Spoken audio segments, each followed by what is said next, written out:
Welcome, viewers and listeners, to another episode of The Vital Check Show with me, DJ Critical, and my lovely co-host, Dr. Joe. Hey, it's your friendly neighborhood MD, and today we have a very special guest. We have a guest. It's a friend of mine. If you want to go ahead and introduce yourself. Hello, everyone. My name is Mrs. B. I am a proud Bronx native. Wow. Big up the Bronx. We know how Yes. DJ Critical feels about the I Bronx. know, so I had to come in here with my Bronx native hoodie. Oh, boy. I They am make an those? educator, elementary school educator, and I'm a wife of 7 years to my amazing husband, Jesse. Thank you for having Hey, Jesse. me. Hey. He's going to come up next time, he said. He promises. 7 years. That's good. Yeah. So you be giving Dr. Joe like marriage tips? No. Oh, okay. No, but she sends us like daily prayers for our marriage. That it's works. really beautiful. Oh, That thank works. you. That's nice. It is. It's thoughtful. One day when I get married, maybe you can send me some. Yes, prayers. Some prayers. I don't think you need I need the prayers prayers when you're now. married. Exactly. Yeah, I need the prayers now. Exactly. Damn it. We're back. Yes. All right. So we asked our listeners, as usual, for the humble brag for this session, and one of my childhood friends submitted this one. Okay. Her son, who's all of 2, turned to help a little girl behind him up a rope ladder, and she said, "F the patriarchy." So he's learning a valuable skill set at this He age. touched the girl's tush.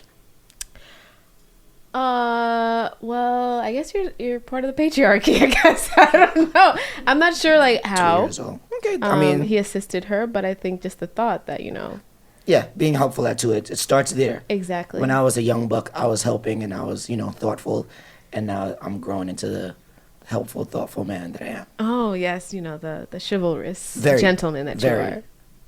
Abundance of chivalry. Yes. So, on this chivalry, let's just head into what you are up to nowadays with this critically single segment. I'm still single, critically. Okay. I went to Jamaica. Oh. I went to Jamaica recently. I went for a wedding. Was this on Instagram? No, I did didn't not- post it on Instagram yet. But by the time this Oh. comes out, I'll post it. Silent G's. Yeah, like lasagna. Mm-hmm. So yeah, I went to Jamaica. I For DJ'd business or with- pleasure? a little bit, but no. No, I'm kidding. It was business, but it was like family, friends. So I actually stayed in my room. Oh. Oh my. Yeah. Were you I feeling was- well? Yeah, I felt great. Okay. So I was really focused on like job mode. So I went there to work. Okay. A little bit of play, if Okay. possible. Like I was by the poolside.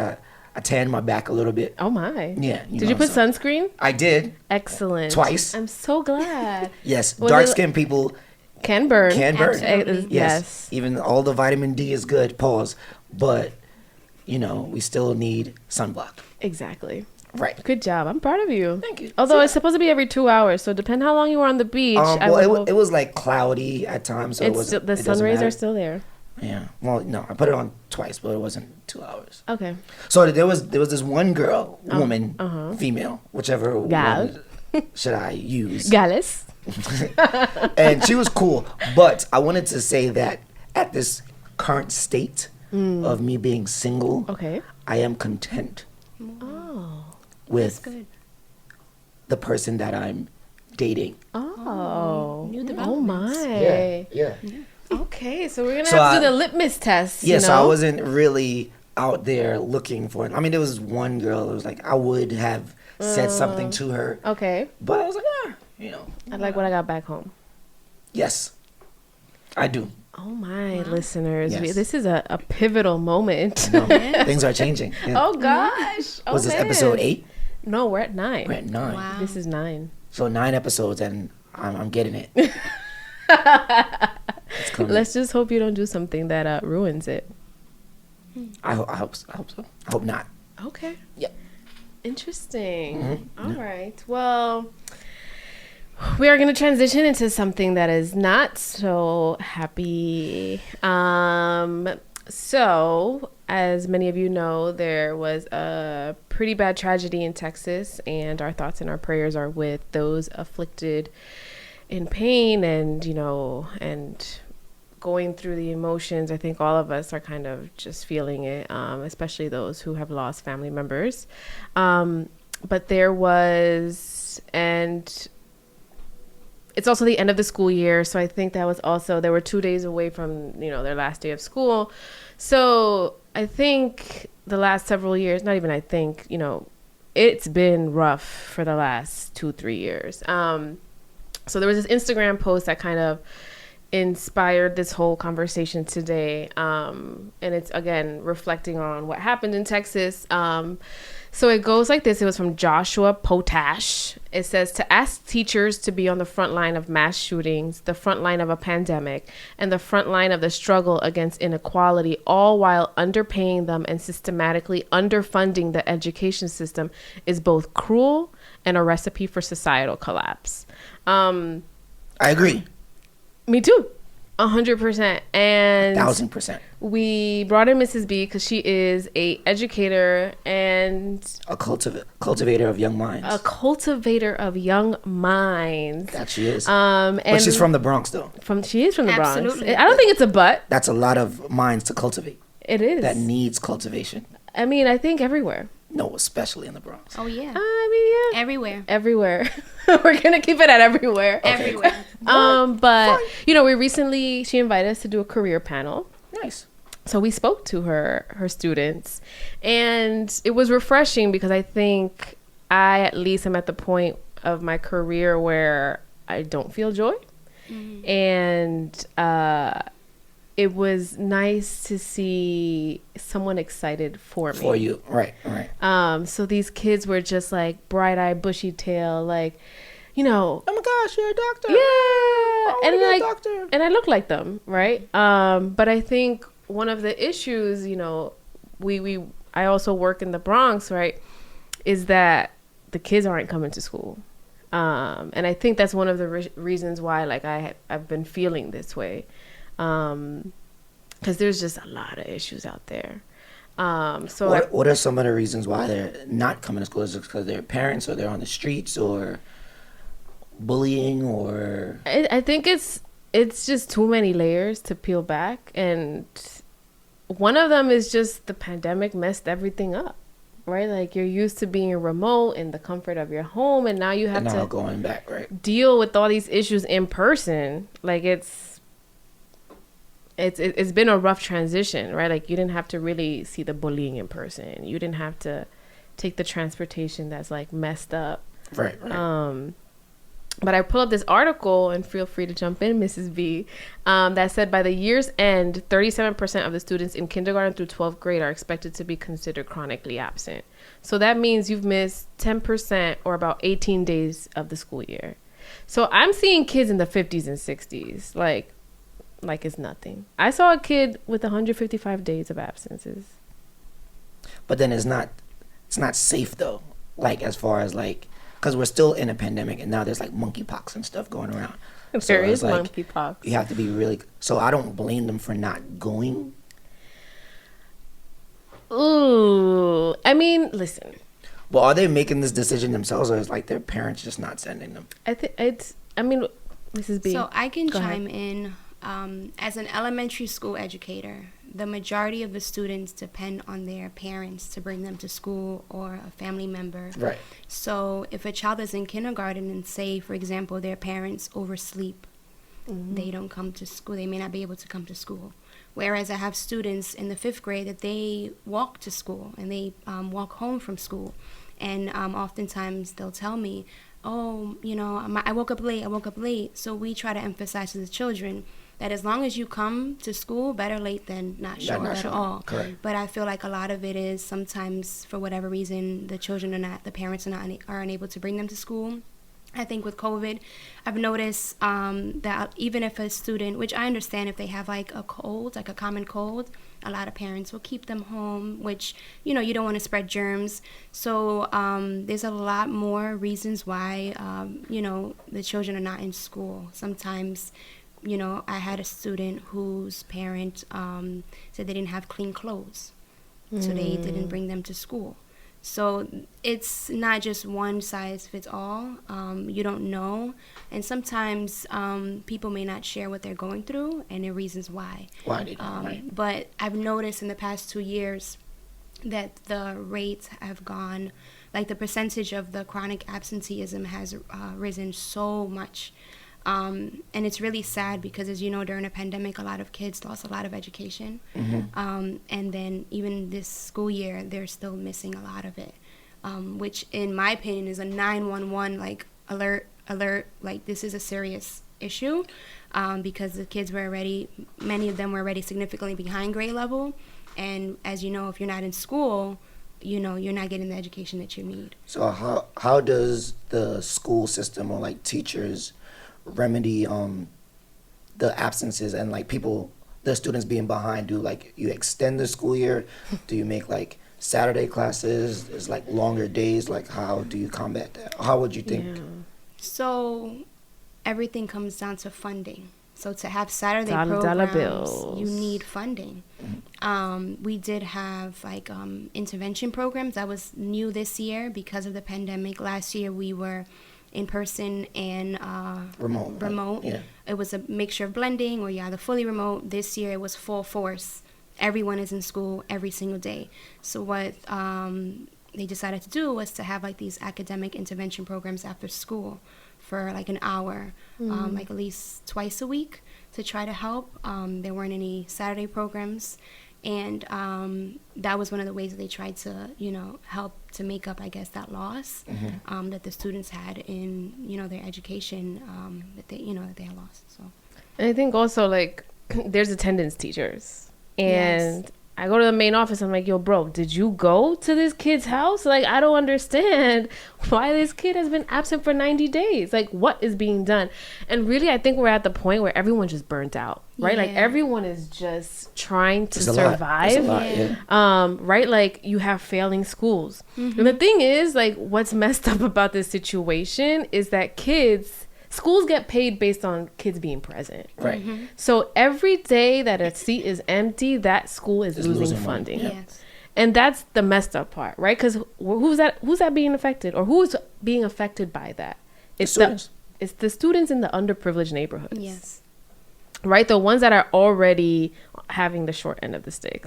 The one that already has issues at home. So now, like, I'm not present in school, so I'm not learning, but also my school's getting affected. Like, some of my schools are actually even, like, doing lottery systems. Like, if you have 100% attendance, we're going to do a raffle for you to get a free computer. Wow. Yeah.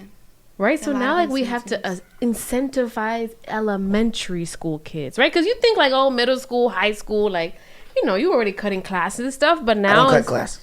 I didn't cut class till 12th grade until I met a certain person, but Andre? yeah. So Wow. I was a good kid. Wow. But That is yeah, interesting. never cut class Until I never cut until my class, senior you year. never go, ever? ever. Oh, that's good for It's you. a terrifying Never. feeling. I don't recommend it. I Literally, don't my know. heart was racing every time I did parents were it. educators. I was like not trying to mess with them. I was Good for you. No, I wasn't. You in school in the Bronx? Absolutely, absolutely. I've seen some things. Yeah, stay in class. Yeah, Stay in I've class. seen some things. But yeah, so then another way the city is addressing is now they're gonna have 2 full-time virtual schools for the fall. 2 full-time virtual school, like for the whole year. Yeah, because it's that bad. It's that bad. Well, what's the success rate of? Is there a way to know how virtual schooling is productive? Like, are they really like learning That's when they're true. in their kitchen? I'm gonna be honest with you. I did not like remote learning. As an educator,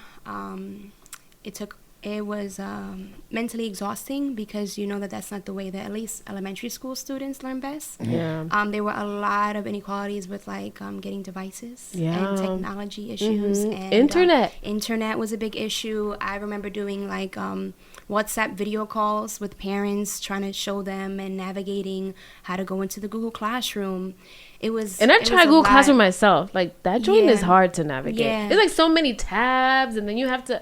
And like the tweet said, and now just giving extra like duties and responsibilities to the teachers to like go above and beyond and try to like get the students incorporated and everything, and yet like y'all don't really get paid that well. So fortunately in New York City, or even New York State, I would say certain areas in New York State, the average is higher than other states. Okay. Like in New York City, let's say starting teachers may make like about like $55,000-$60,000. Many of my colleagues make six figures. Okay.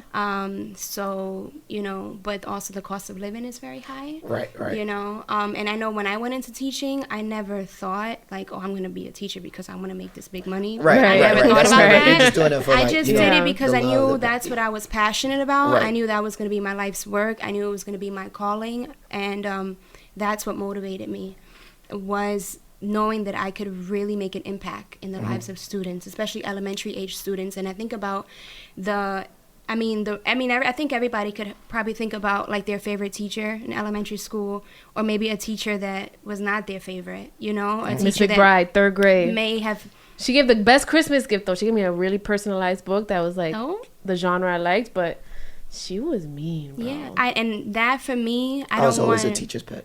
You were a teacher's pet? Hell yeah. I was a teacher's pet too. Me too. Hence, I became a teacher I love, too. love all Yeah. my teachers. No, wait, one.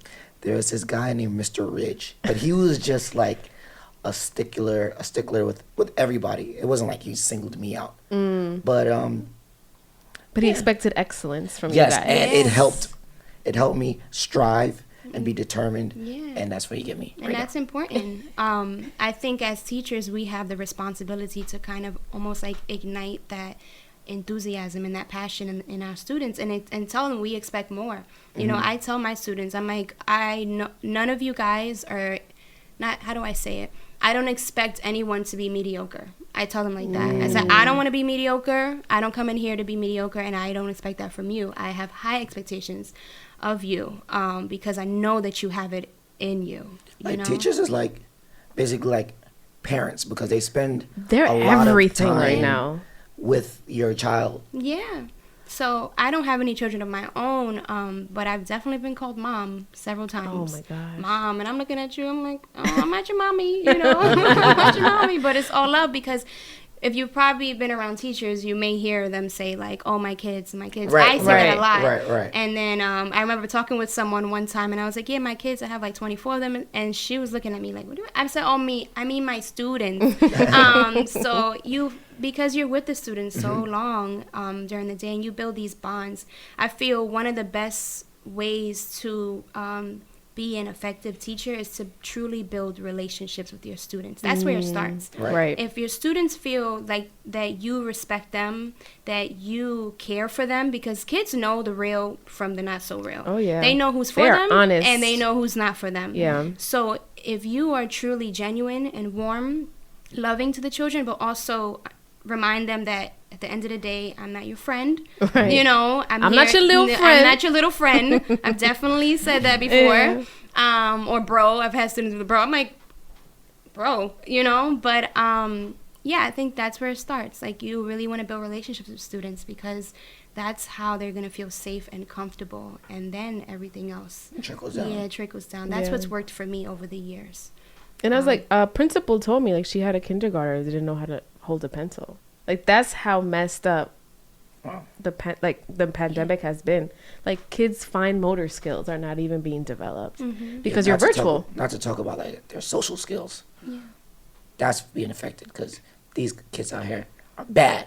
I mean, I wouldn't say bad. So I wouldn't say the bad. I What would would you say that sometimes children make bad choices. But I don't think a child really wants to be bad. I think oftentimes they're seeking for attention. That's a life lesson right there. They're Can we snap seeking- some fingers? They're seeking for attention. So now you have to think about, okay, how can you redirect this, I guess, negative way they're trying to get this attention, Okay, and how that's can fair. you make that I can see that. into a positive? So I can think back last year, my co-teacher was teaching in the front of the class, and I was in the back, and one of our students, he was making like a lot of noise. He was sitting at the desk, and he was like tapping, and it looked like he wanted some attention. So she stops, and she's a veteran teacher, and she said, she stopped, looked at him, she said, "Do you need my attention?" And he looked at her, and he stopped, and she spoke to him very quietly, and he told her he was hungry.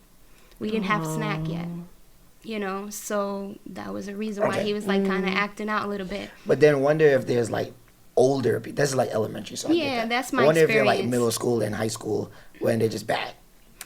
I mean, listen, my middle schoolers, I'm terrified. I literally go upstairs and I'm like you're crossing the street. Like, let me look to my left, let me look to my right, and make sure, because but again, I think it's a reflection of more complicated processes. Right, okay. Yeah. Right? Like, some of these kids, like, their Like, they're at home, clothes are just like disheveled, filthy. and And like, you call the parent, they're already cursing you out. I didn't even introduce myself. Yeah.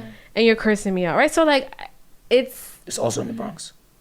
Yes, this is Or the Brooklyn, or Queens, or Staten Island, Right, like, or it's- Manhattan. it's it's ubiquitous. Yeah. Or Westchester, It's who? Rockland County. Ubiquitous. Oh, that's a good word. What does that mean? That means pretty much like everywhere.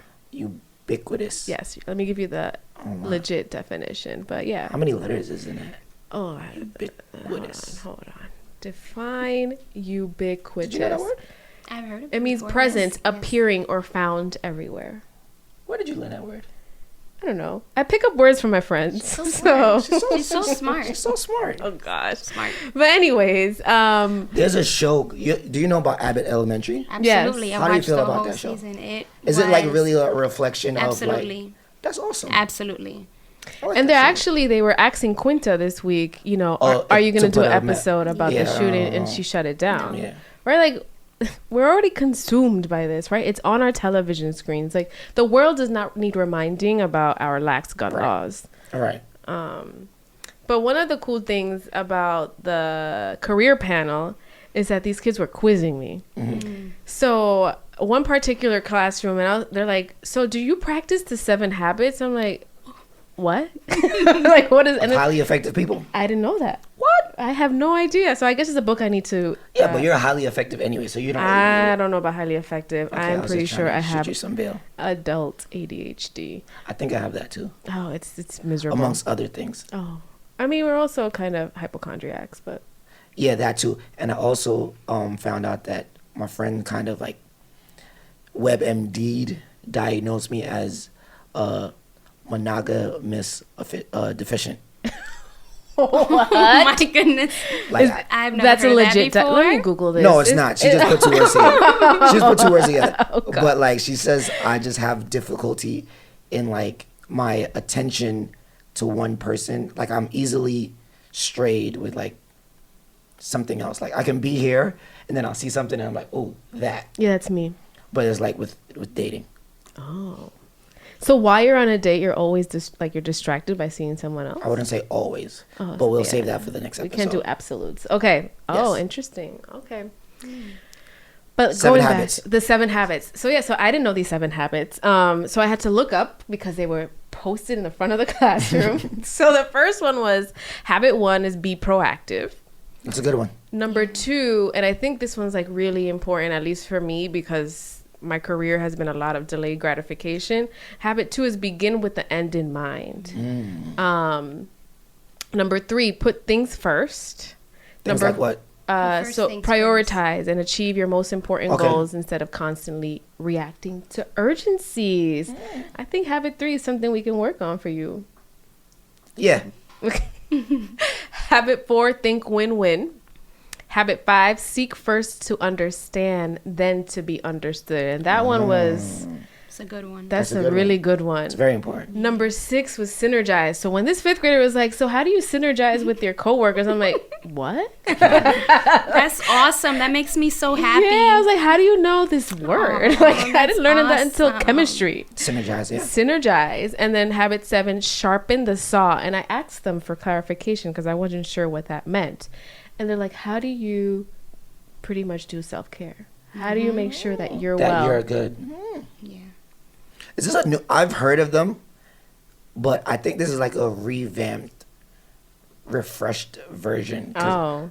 when I went over the 7 Habits, I don't think all these synergy and sharpened saws was I don't in there. know. These fifth graders from Yeah. a school in the Bronx Yes, in the BX. were, Yes. Okay. were quizzing me and asking me what aspects of my job do I apply the 7 Habits. This was the part of the Bronx that's like closer to Brooklyn. Oh my gosh! First Listen. of all, The bottom of the like. no, we were in You're the up top, like- yeah. Okay, Yeah. that's good. They're highly effective. In When the was the Bronx. last time you went to the Bronx? I don't go there. Why not? We're going to schedule a trip. Don't you worry. The We are Bronx going has to so do- much beauty. There's some really, I love rough Big Pun. parts. Do you? That's good. Remy His Ma. children went to my elementary school. J-Lo. Yeah. What's that guy? The founder of hip hop. Hip hop was Cool Herc. DJ Hip-hop. Cool DJ Herc. Kool Herc, Cedric Avenue. We're Hip-hop. gonna get. Hip hop was You're gonna founded in come Brooklyn. Oh gosh. when we open up the hip hop museum in the BX. Yeah, I might go there. Yeah.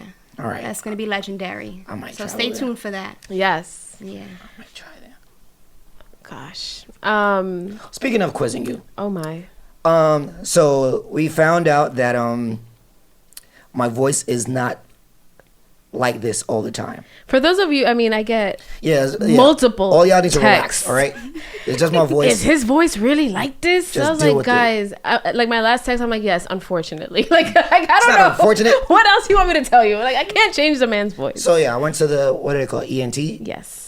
I was about to say ETN. Can you say ETN? No, it's EN. usually ENT, ear, nose, right. throat. So I Or went- you can say otolaryngology. Oh.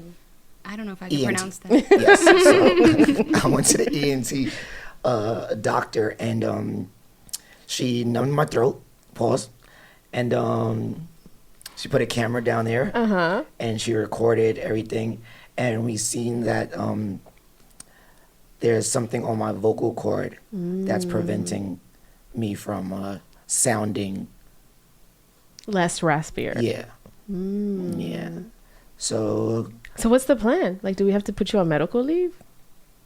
possibly in 2 months, Oh my. and then I can't talk for like 6 days. Oh, silence. That's gonna be quite It's gonna be awesome.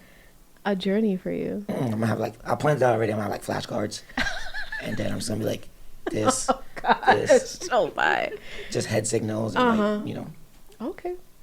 and then when I don't have to speak, because I don't really want my hat says "Don't talk to me," and you can get that DJ Critical on Instagram, but Oh, nice. all kinds of colors too. Yes, if you haven't noticed. Yeah. So I really don't want to talk to people. So it works. I can just be like, Okay. Sorry. But now everybody knows your recovery period is only 6 days. I'm probably gonna extend Extended? it. Yeah. Oh, just to make sure. Well, actually, did you hear what happened to Doja Cat? Yes. So we had similar. It's a similar thing. Oh, you vape? No, but the condition. She has a tonsillar abscess. It's a little different. Oh, you're the doctor, I guess. I thought it was similar. Yeah. So What's wrong? So it's her Doja. tonsil. yeah. So she has pus on her tonsils. I don't have that. Okay, yeah. So she has to get her tonsils removed, and as a result, also on vocal rest. But it's because she was a crazy vapor. I think And vaping is insane in these high schools. I think And middle I was, schools, they're starting at 12. Just straining my voice, like yelling on the microphones, Yeah. because I'd be doing such a great job DJing. And Guys, he was somewhere last night. He's going somewhere and after then this. Like this hyping- man is just hyping the crowd and everything. out of and- control. So yeah, but yeah, that. So September, I may sound different. Oh man, I'm excited for you. I mean, I don't know. I don't remember how I sounded before. I think it's very Yes. similar. Yeah, it was Yeah, y'all need to just just relax. a couple high pitched notes here and there. I'm gonna start singing. Okay. Falsettos. Mhm. Oh, It's a dream. okay. Okay. That was a good song. That was. I like her. Yeah, she's great. She's awesome. Yeah. So going back to our original topic and critical, I can, prescribe you a nurse if you want to for your recovery. I'm kidding. I cannot. I don't deal with adults, but Oh, I was about to say, I have a list of oh gosh. volunteers that can, Excellent. We'll keep it in mind come All right, September. That works. But what this conversation triggered my memory of when I listened to this podcast called Dear White You Parents. listen to another podcast? I do, only with my husband, because ironically enough, I'm not a podcast listener. Oh, okay. Yeah, only when I'm in the car with the hubsters. The hubsters. Yeah, because he's a podcast aficionado, so we It's listen to many. interesting how some words you just turn like Dominican. It's español, so yeah. It is. Aficionado is like a fan. Okay. Yeah, All right. it's a Spanish word that the gringos decided to make it aficionado. What's a gringo? So it's funny, the origin of that word. So apparently what I was told, the army fatigue is green. So when the U.S. Army was invading, I think Mexico, whatever Latin American territory, the Spanish-speaking people were saying green go. So like Americans go. But because they were green, they say green go. So that's like, it's a negative connotation for That's what I'm saying. It sounds like something else. just like the Spanish Americanos. But okay. But anyways, so on Dear White People, it was a great short podcast series that really highlighted the inequities in funding. It was about this school in Brooklyn that was by Red Hook across the street from the projects. And it goes to the history of like the New York City public school education. And essentially like the PTA got hijacked by a certain group of people, decided to make the school French bilingual. Wow. And like the dad heading the PTA, like actually hijacked the PTA and then did his own funding just for that bilingual program. Oh. So anyways, like it sounds like initiative to me though. It is initiative, and sometimes like advocacy is hard.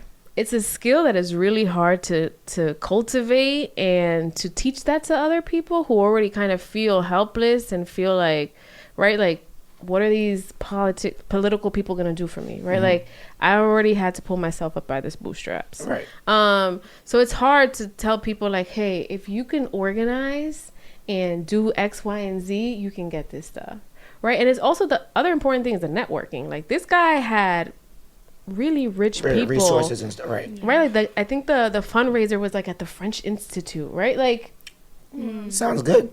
But it's definitely, I think, take a listen to the podcast. But it's something that really just opened my eyes. It's about like who's networking and who's bringing in the cash and for what personal interest. What reasons? Right. Because as soon as that guy left and all his kids and that whole crew of parents, guess what the bilingual program did? Nothing. Nada. Right. I have a little Spanish too. Oh, okay. You gotta expand your español. Mm-hmm. Try. But Mrs. B, what I'm curious to hear about your input in funding. Yes. So I don't know if you're familiar with this website called Donors Choose, where educators across the country are able to generate or create projects for specific things that they may want, whether they would like books for their classroom, they would like manipulatives, they would like to even fund like trips. What's a manipulative? Manipulatives are like tools that you can use in the classroom for like math, that the students can use. It's just more engaging and it's like very hands-on for the children. So like counters or on Donors Choose, you can get a lot of resources, technology. So teachers create these projects and they'll send the projects out to like family members and friends first, but it's public. So there are very generous people out there that will go on Donors Choose and they'll pick something and they may choose to fully fund the project. Let's say it's $300. They may decide that they want to fully fund it and spend the whole $300. Dope. It's really nice. Or they can just decide, I just want to donate $25. So that's a way that a lot of teachers across the country are able to make up for the lack of like funding from like the state or absolutely for things that are really important for the students to have and ways to like motivate the students as well. I like stuff like that because you really get to know that your money is being put to good use. Like it's going straight to like the students that that need it, not just with the big budgets where it's just like spread out thin and you don't know if it's really going to get to the places that really need it. Exactly. So then once a project, and I've done 3 projects over the years, they've been fully funded. I would take pictures of my students, let's say using, one year I did flexible seating. Yeah, I remember that one. So my students had like these really nice chairs they can sit in during reading time. They had like cushions for their We should seats. do that for the podcast, like donors choose, and we can like get new equipment and new Well, maybe chairs. that's more like a GoFundMe. So donors choose. Yeah. GoFundMe is a little similar. Okay. And so then the student, like, we would take pictures, upload that, and the students would also send cards or letters saying thank you. Yeah. So it's really nice. And most recently, I had a project that was funded by actually one of your listeners. Oh, that's dope. It Yeah. was really surprising. It was fully funded by one listener, which was really sweet. And Look at y'all changing lives. so that really Vital made me so listeners. happy. Yeah. And it was really centered around like financial literacy and these game cards. They're called legacy game cards. And the students are really excited to use these cards and just get exposed to financial literacy Early, and early. elementary school age. Yeah. That's Exposure dope. is everything. So. And we're gonna have, Mr. B come up here and talk about financial literacy, not for the young folk, but also for us. Because Yeah, my financial literacy as a youngster was in the streets. yeah. I had none. It's like my brother was better at saving, so I always had to borrow money. Until this day, I'm just like, yo, bro, can you just put this on your card and I'll pay you back? Yeah, I was a hustler at the tender age of 9. Oh wow. Oh, yeah? Of what, cookies? I hope. All sorts of things. Okay. Anything I could get my hands on. Oh, interesting. Were you flipping Jordans at this time? No, it was Batman sneakers. Batman. Batman. Oh, check you out. Yeah, I wasn't at the Jordan Trademarked phase yet. things. Yeah, the little kids, they like the cartoon character kicks, so I would get them for the low, sell them for the high. Okay. Oh, make a profit. Just some Okay. vanilla wafers on the side. them type of Yeah. things. Fruit snacks, all that. Throwing a little extra. Yeah. Sprinkle it on top. Oh my gosh. It's a fact. A mess. Oh man. But I'm glad this, your hustler spirit was ingrained from such a young From age. A tot. Oh man. But it starts young. I remember Yeah. my sister and I, we used to sell bookmarks in elementary school. Oh. And we would come around and, the students would tell us our classmates would tell us what they would like on their bookmark. And we used to laminate it by putting tape Oh, I love that type of around lamination. paper. Yeah, We yeah. used to sell Resourceful. them. Scotch tape, yeah. Yeah. Yeah, it was laminated, punch a hole, have a little string. That's and cute. It was like And our then little little business. galactic Yeah. books. Yeah. We So gotta we can't do lemonade stands in New York City, but you gotta find There's your other way. ways. I have a friend that her son is athlete, but she's in Long Island, and he has a lemonade stand. And first he was selling it for $1, and then he was like, "Nah, this is way too good. I gotta make Yesterday's prices. work." And now it's $4. $4. Yeah, Oh my Wow. goodness. but he's using like really like good ingredients. Oh, So like it's worth it. organic lemons. Yeah, yeah, yeah. Interesting. Okay. All right. So he's doing it. He's doing it big. Shout out Carson, to him. shout out to you, Carson. Yes. Nice. Another humble brag right there. Yeah. All right, kind folks. So with that, we are at the end of our episode number 9. So we're gonna assign you a random act of kindness, and again, in the same vein of giving back to teachers, and a couple of weeks ago was Teacher Appreciation Week, but really every day is Teacher Appreciation Day. Hell yeah. Because it's a hard job, man. They're social workers, they're educators, they're parents, They they're wear many hats. they're chefs, they're a lot. They Oh, do yeah, they wear be cooking it up. Too. yeah, man. Little cookies to warm the soul. Yeah. So this week, our random act of kindness is to thank a teacher, either former or present. I recently hit up my 5th grade teacher on Facebook, and I'm like, thank you. You were amazing. That's nice. That's really nice. That's an easy one. I can go back to my college too and just go around and going to classes and be like, "Hey, thanks. Yeah. You did a good job." Okay. Because I think my elementary school, I think they added some more schools to the school. Like it's like a charter school. That's like Got it. so like I don't think there's teachers from before is there. But then you Or can I go still back find to them. tech. I could go back to high school, Brooklyn Technical High School, Yes. like the best high school on the East Coast. Yerp. It's a very good high school. Yeah, the Yeah. one of the best. Yeah, it's very good. All right. With that, We're signing out. we are Episode out. 9. Yes. Thank you all for your continued support, and we'll see you next time. Peace. Adios. Bye.